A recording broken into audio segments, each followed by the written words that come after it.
Hi, welcome to my channel, Reader Woman. My name's Judy, and let's talk book tags. In particular, the Vlogmas tag. I've been meaning to do this, but I got sick, so I haven't really made a video for a couple of weeks, and I thought that this would be the time, and let's do the Vlogmas. This was created, co-created by Britta Bowler and Sean the Book Maniac. I've got both of their links below. And basically they made the tag and just said, anybody who wants to make it, do it. So it's not Christmas yet, so I thought we'd start with it. The first, oh, by the way, you don't actually have to be doing Vlogmas. I mean, for those who are, kudos, that is dedication, I have to say. Yeah, we're just gonna do the tag. The first one is V is for Voyage, a book that involves travel. And when I heard that, it wasn't necessarily the book, but the PBS series, Ring of Fire, by the two brothers, Lawrence and Lauren Blair. It came out, I believe the book is 88, so I think it was probably the late 80s is when the PBS series came out as well. And they had started this voyage in the 70s, and they went to a part of the world I'd never even thought to go to. Borneo, Sumatra, Timor, all of these places that just amazed me. And their voyage was amazing. It was obviously a long time ago when they could still have, I think, more of an authentic, at least in parts of these places. And the birds and animals that they found and explored, and in particular, I have to say, the Komodo dragon. It was the first time I saw one and on the screen, and it was just terrifying and amazing, and yeah, I just loved it. And I loved the adventure. For part of it, they were on a boat. And, you know, I was boating at the time myself, and very much more mild in the Pacific Northwest, the Puget Sound area. So much more, well, we still get some blustery stuff, but definitely I would consider, I mean, I was born and raised in California, Southern California, and we were where I was located, 30 minutes from the ocean, 30 minutes from the mountains, 30 minutes from LA, you know, so so we were at the beach quite a bit, and I would look at the Pacific and I'd go, I had absolutely no desire to get on a boat. But then up here, it's a very different thing, and it is beautiful, and yeah, I love it. So, although no longer have a boat in the family, so boo-hoo-hoo. Number 2, L is for LGBTQ. Recommend a favorite book or author. Now, this kind of hit a little home. I was thinking, I don't know if I read a lot of LGBTQ literature. And then I remembered that I'd read Less by Andrew Sean Greer, which I absolutely loved. And then also Jeanette Winterson, her Why Be Happy When You Could Be Normal. And so those were two that I would highly recommend. And I think I need to pay a little bit more attention to this genre. So anyways, I hope to read more about that, more books on the subject or with that particular viewpoint come 2020. 3. Did I pick it?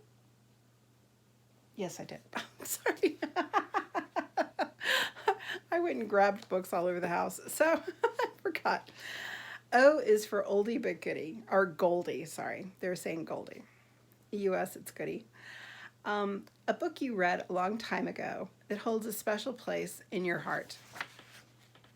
I have to say, I've reread this recently. Well, recently, like in the last 10 so years. It's not a classic, but it's one of those childhood books that I read and reread and reread. I never actually owned a copy until I was at a used bookstore when my nieces were young, and I was trying to find literature that they might enjoy. And it is Mara, Daughter of the Nile, by Eloise Jarvis McGraw. And it's so adventurous. And it grew my love of Egyptian artifacts and history and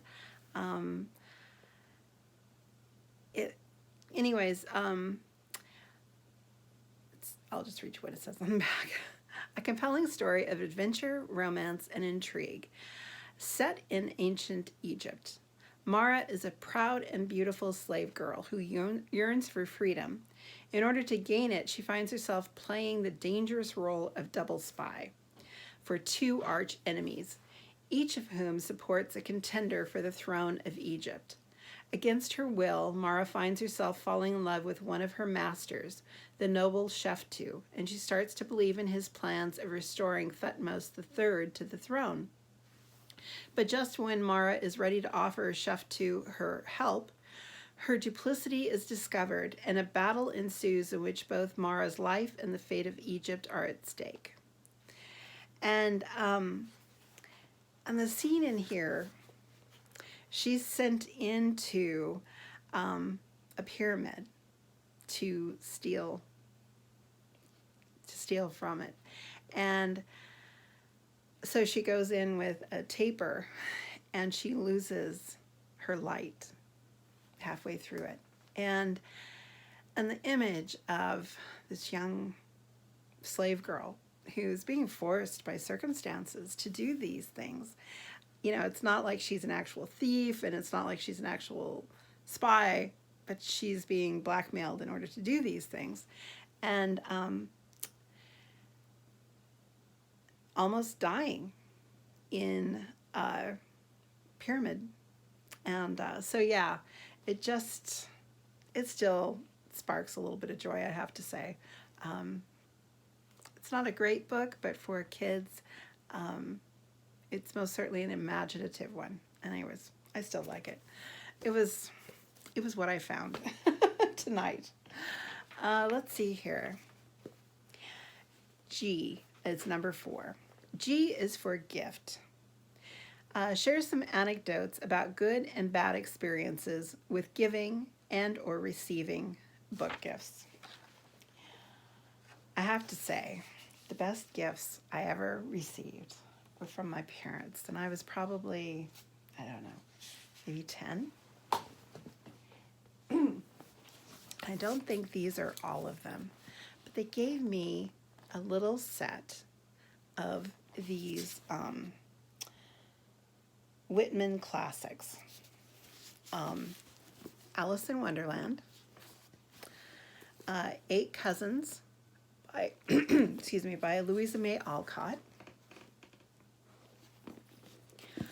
Mrs. Wiggs and the Cabbage Patch by Alice Hagen Rice,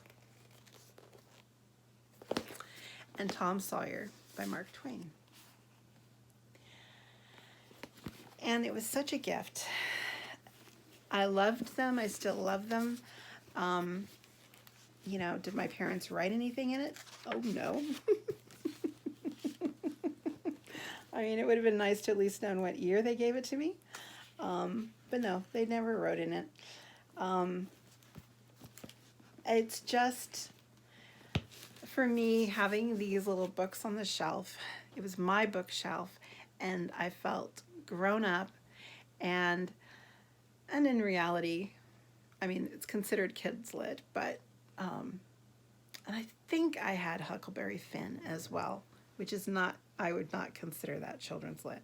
But I haven't been able to find it, but I am so disorganized. I probably still have it. But yeah, I thought, but anyways, this was one of the most meaningful gifts I got for Christmas morning from my parents. It just blew my mind, and I still continue to love them. Let's talk about giving gifts of books.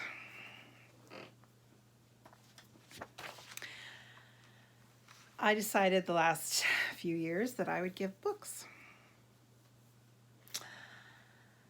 And I've also been noticing most times they're not read. So I got the Babe Ruth book, the biography from last year. I gave that to my brother, which he still has unread in his bedroom. I'm going to have to take it and read it. And put it on my 2020 list. I gave my cousin some biography of some, because he's into old rockers, so some old rocker last year, and he never read it. In fact, he gave it away. It ended up someplace else. So I'm not really giving that many books for Christmas this year. My niece, I gave her, what did I give her last? Oh, I gave her The Song of Achilles by Madeline, what's her last name? Miller, because it was just amazing. And she's like, why did you give me this book about Greek mythology, blah, blah, blah, blah, blah. And I'm like, read it. And she did, and loved it. So, yeah, it's a mixed bag out there, is all I can say. A very mixed bag. 5, M is for Mass-Market Paperbacks. Do you like them?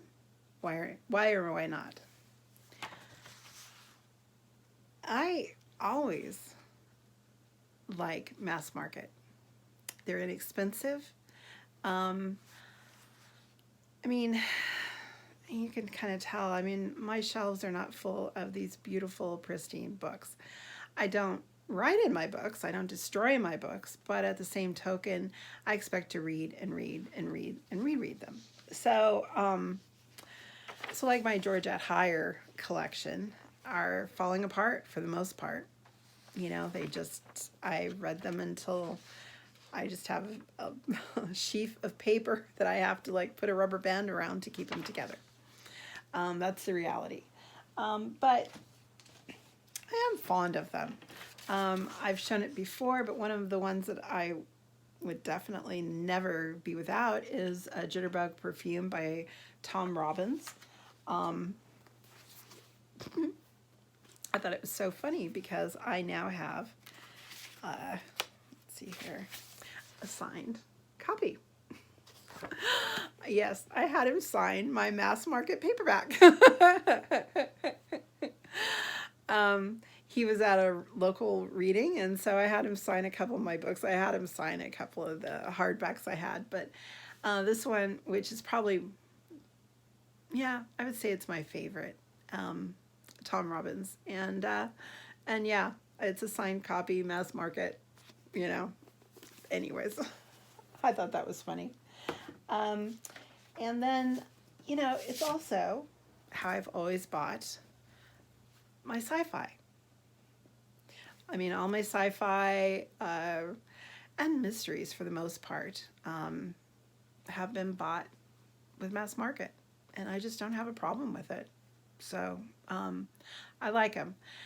No, they're not durable forever, and that's, you know, where I have come to be in my life. That those classics that I feel,